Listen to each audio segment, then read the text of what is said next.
일단 좀 내용부터 살펴보죠. 네, 한 남성이 2020년 4월에 한 병원을 찾아가 성기확대 수술 상담을 받았습니다.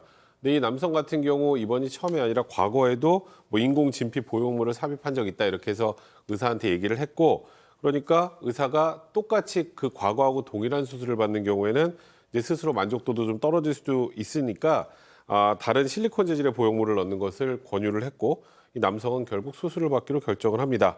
그러니까 지금 상담받고 이제 한 달 뒤에 수술을 받는데 그 전에 두 차례 이제 본인이 이제 유사한 수술을 받은 적이 있었다고 하고, 이제 그에 대해서 의사는 기존에 받은 수술 때문에 이제 여러 가지 수술상 난이도가 있어서 내부 조직 복귀하기도 어렵고 또 출혈이 많이 발생할 수도 있고 마취가 잘 안 될 수도 있다고 하면서 출혈이나 감염이 발생할 경우 또 인공 보형물 제거할 가능성이 있다. 여기까지는 설명을 하고 수술을 했다고 합니다. 그러니까 뭐가 됐든 이제 수술에 약간 리스크가 있다라는 걸 설명을 했어요. 맞습니다. 자, 그럼에도 불구하고 난 하겠다 하면서 수술대에 오른 겁니다. 수술대에 올랐는데 수술 도중에 굉장히 심한 출혈이 왔던 겁니다. 이게 뭔가 이 보형물을 제거하는 과정에서였던지 손상이 심한 걸로 판단을 해서 일단 수술을 중단하고 상급병원으로 간 겁니다. 근데 상급병원으로 가서 이 딱 환부를 열어보니까 이 음경내 해면체 100% 손실, 그리고 요도 부위 해면체는 95% 앞부분이 손실되는 사고가 일어났던 겁니다. 이미 그렇게 돼 있어서 급히 중단하고 이 보건 수술에 들어가야 된 상황이었던 겁니다. 자, 그런데 그게 잘 안 됐으니까 지금 얘기를 하는 걸 거 아니에요? 네, 보건수술 받았는데 4개월쯤 뒤에 이 요도가 일부 괴사됐습니다. 그래서 협착이 발생을 해서 요도 절개 수술까지 받아야 했습니다. 이렇게 보건수술 또 절개 수술 잇따라 받은 이후에 배뇨 문제를 겪게 됐고요. 또 성생활에서도 어려움을 호소하게 됩니다. 그래서 2022년에 한 병원에서 진단을 받는데 일단 소변 보는데 장애가 예상이 된다. 그리고 손상 부위나 정도 고려했을 때 어떤 환자의 어려움 호소, 그런 게 신빙성이 높다. 이걸로 인해서 정상적인 성생활에 장애가 있을 것으로 판단이 된다라는 진단을 받았습니다. 자, 저희가 이제 이 법원에서 법원을 좀 취재를 했는데 아무래도 이게 워낙 좀 민감한 내용이다 보니까 저 환자의 연령이나 이런 것까지는 뭐 알 수가 없었습니다, 교수님. 예, 일단 뭐 성인이니까 제가 봤을 때는 뭐 성생활도 성생활이지만은 이 배뇨 문제가 평생 따라간다라고 하는 것은 아마 이제 남성이기 이전에 인간으로서의 어떤 그 기본적인 그 생활 그 질이 상당히 떨어질 것이다라고 생각이 들고요.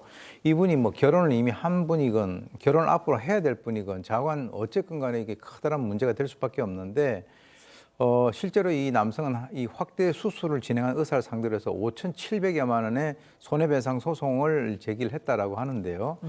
사실 뭐 이게 성기 확대 수술을 하려고 하다가 기본 기능 장애가 온 그 상당히 비극적인 상황인데 어떻게 보면은 앞으로 이런 수술을 갖다 하시려는 분들은 많이 좀 알아보시고 뭔가 결심을 하셔야 될 거로 봅니다.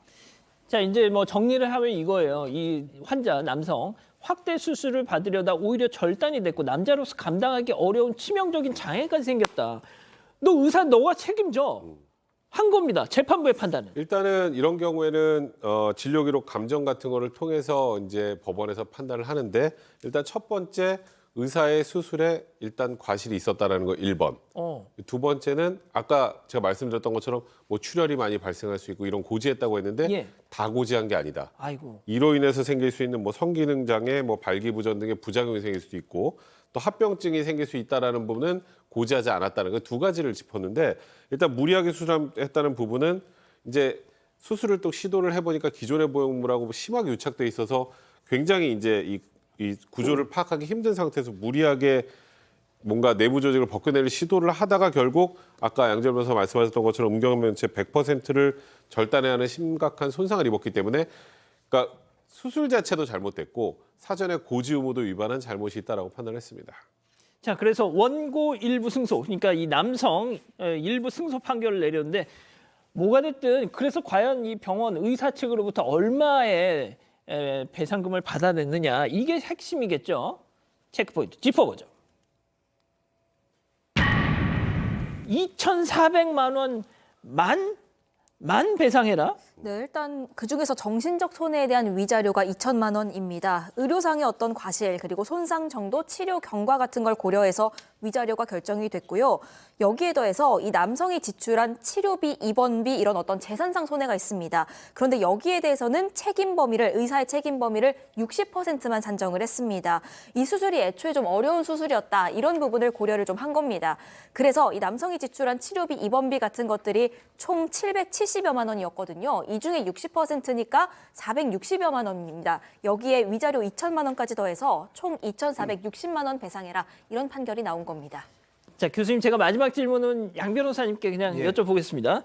자, 제가 이제 그 관련 기사에 달린 많은 댓글을 봤더니 인간의 존엄성을 포기하는 판결이다. 그러니까 남성의 모든 게 어떻게 보면 무너진 건데 2,400만 원만이라니 이게 가당키나 하냐 뭐 이런 얘기도 있습니다. 그러니까요. 우리 법원도 뭐 고민한 것 같긴 합니다만, 그러니까 대한민국에서 의료소송 더하기 정신적 피해에 대한 배상을 받는 게 얼마나 어려운지를 상징적으로 보여줬다라고 저는 개인적으로는 판단하고 있습니다.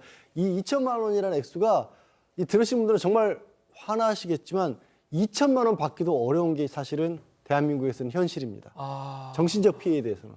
이 부분을 너무 특수한 상황을 보호를 했다라고 봐야 되는 건지 이게 안 했다라고 봐야 되는지 저도 참 말씀드리기가 어렵네요. 그렇군요. 아무튼 이 해당 의사는 1심에 불복해서 지금 항소한 걸로 지금 알려졌다는군요. 이 사건의 진실을 추적하고 싶으십니까? 그렇다면 사반 채널을 구독해 주세요. 지금까지 이자연 기자였습니다.